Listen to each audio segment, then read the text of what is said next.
So welcome to a little bit of behind the scenes here at the Bigger Question Studios. A lot of people ask me what I do, for a living when I'm making my show and doing other things for Evolve TV while I'm growing it and waiting for it to become self-sufficient, which we're getting closer and closer. But we actually have a studio. I do production services, I do freelance production, and here at my studio today, we're going to do something really exciting. Let me give you a quick tour. So this is the Bigger Question Studio. This is our green screen. It's pretty much set up to accommodate, not just somebody standing in front of a cloth and shooting and keying out. This will take on an entire band or whatever we need to do. Then over here, the soon-to-be legendary Bigger Question spaceship, which of course we all know and love. As we come over here, this is where we normally shoot our show. But today we're setting it up for a special shoot. So we do a lot of alternative media production. We do dome video production for planetarium domes. That's one of the things that I specialize in. And we've been playing a lot with virtual reality lately. So today we're doing a really cool shoot. We have the drummer for the Pretenders coming in to do a virtual reality project. It's going to be a 3D shoot. So that means 2 cameras. And we're shooting it in 4K, which means we've actually brought in 2 red cameras. There's going to be 2 shoots here. One of them is a standard green screen shoot on a rotating platform, so we can time it to the music. And then the other shoot is on this giant truss assembly that we're just building right now. You can see we're actually going to hoist the camera set up almost 15 feet in the air. That's certainly a little nerve-wracking because we're using about $80,000 worth of cameras. So it's going to be a lot of fun, and everybody's a little nervous, but it should be cool. So we're going to be videotaping through the day and documenting our fun little shoot. Over here, we have my friend Tom Funk, who is a Red camera owner, and Tom and I used to dabble in 3D when we thought there was a lot of potential for it, and here we are again with a pair of Reds shooting something in 3D, which has become a bit of a rarity now. Can you tell us a little bit, Tom, about what's going on with the cameras and what the setup is like? Well, often when you're shooting with a pair of cameras to shoot in 3D, you need to use what's called a beam splitter. So generally speaking, what you need to do is, of course, have 2 cameras for binocular vision. And a beam splitter is something that allows you to get cameras where your lenses might be that thick, but you need the interaxial distance between the cameras to be closer. So you use a thing where it's a mirror, but it's 50% mirror and 50% transparent. So one camera reflects off it, the other camera sees through it, and you can virtually put the 2 cameras aligned closer interaxial distance. But depending on how far you are away, because really it's a function of the geometry of how far apart the cameras are, how far apart your subjects within the frame are from foreground through to background.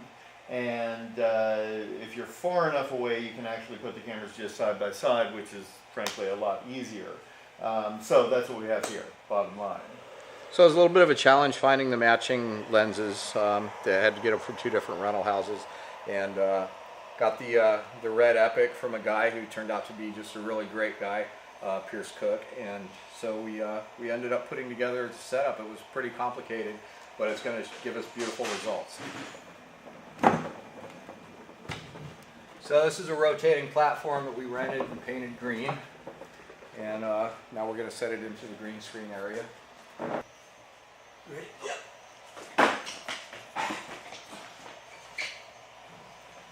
Okay, we set it down in the wrong spot.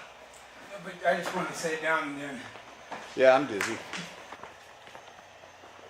It's rare to get to shoot 3D with cameras of this quality for when you're operating on our level. If they're doing it for a Hollywood feature, the setups are even more elaborate. So the reason we were able to deliver this is because we know a little bit about 3D, so we knew we could get away with the side-by-side rig for this particular shoot. I need to fire that one up to turn it way away. Because what's happening is this light is casting shadows when really it just needs to be lighting up the back. Yeah, not casting more. So we gotta get the ladder. Okay.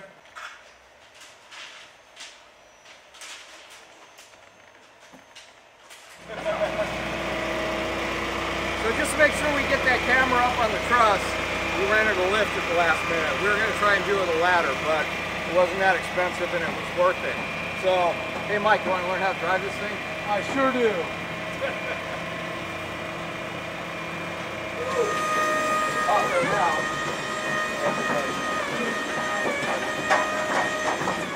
Yep.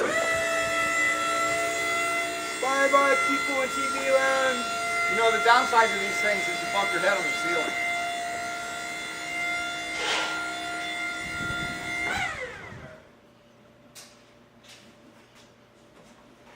All right, so we've almost got the 3D green screen shoot completely set up, and we're here with our drummer, James Hood. James was occasional drummer for the Pretenders and is a very well-known drummer. How do you feel sitting on a rotating platform? I'm slightly queasy right now. Oh no. You know, I hate to say this, but it's going to get a little worse before it gets better. Yeah, I know. I'm trying to kind of like focus my eyes on one thing. Do you need water, or No, I'm should fine. we get you a I'm airline getting barf used to it. bag? I'm getting used to Okay. All right. Well, this is going to be fun. We're going to get the takes done quickly, and you are going to be preserved in 3D rotational history. I think that we'd have to call it 4D because the rotation has to be like another D. James Hood, Afterlife, take 1. And action.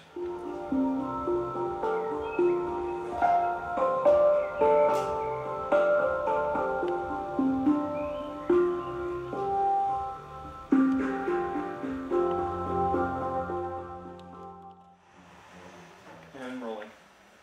James Hood, Perpetuality, take 2. Action. Impressive view for the slate.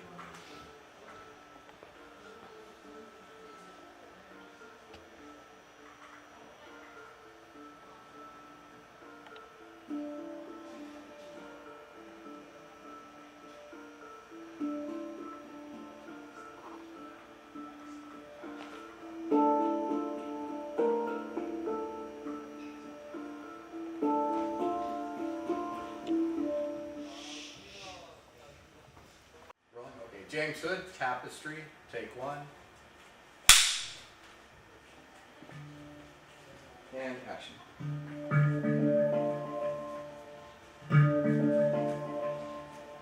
it. All right. I mean, yeah.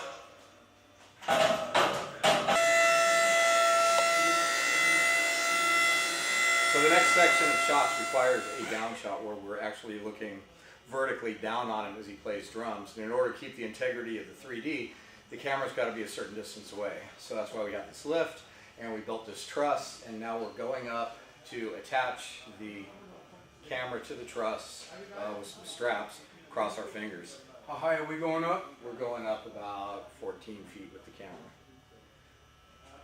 Okay. Top.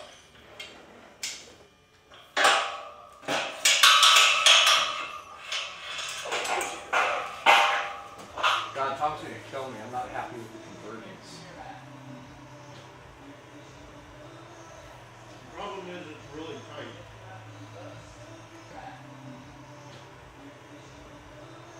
So this is our last take. James Hood, Perpetuality, take 5. Awesome.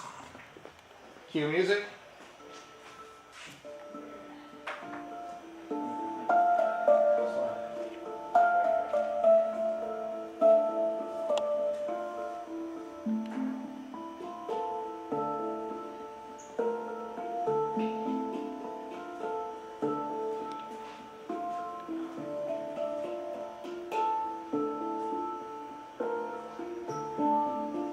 All right, everybody, it's a wrap.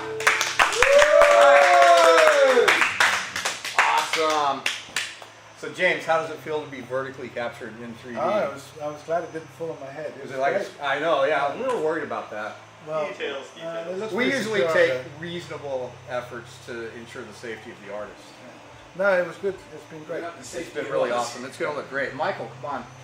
This is Michael Saul. He's the producer on this project. Tell us a little bit about what we're doing with the finished video. Well, it's going to be incorporated into a VR project. So Virtual reality. James will be seen playing the drum. And then this amazing 3D mandala that's being created is going to come out of that, and you'll be able to sort of go through and explore it in virtual reality. So it's really, That's pretty awesome. It's cutting edge too. Virtual reality, 3D. All right, I'm here with the other producer that brought us in on the job, Bennett Freed. Bennett, how did you like the way things turned out today? I thought it was one of the scariest shoots I've ever been involved with in my life. When they went up there on the crane, I thought anything could happen. But again, Ron pulled it off, and we're very grateful. Yeah, it worked great. I mean, we still have to get the camera down, but I think that's going to be a fairly easy operation. What do they say? What goes up comes down a lot quicker. Yeah, that's usually the truth about rapping, but not this. A real pleasure to work with you guys, and we can't wait to see what it's going to look like. Thank you. Really appreciate it. Thank you so much. Thanks for all your help, everybody. So again, for those of you that wonder what else we do here at the Bigger Question Studio, you just got a taste of it. I hope you enjoyed it. We're doing this kind of stuff all the time, and it's a lot of fun.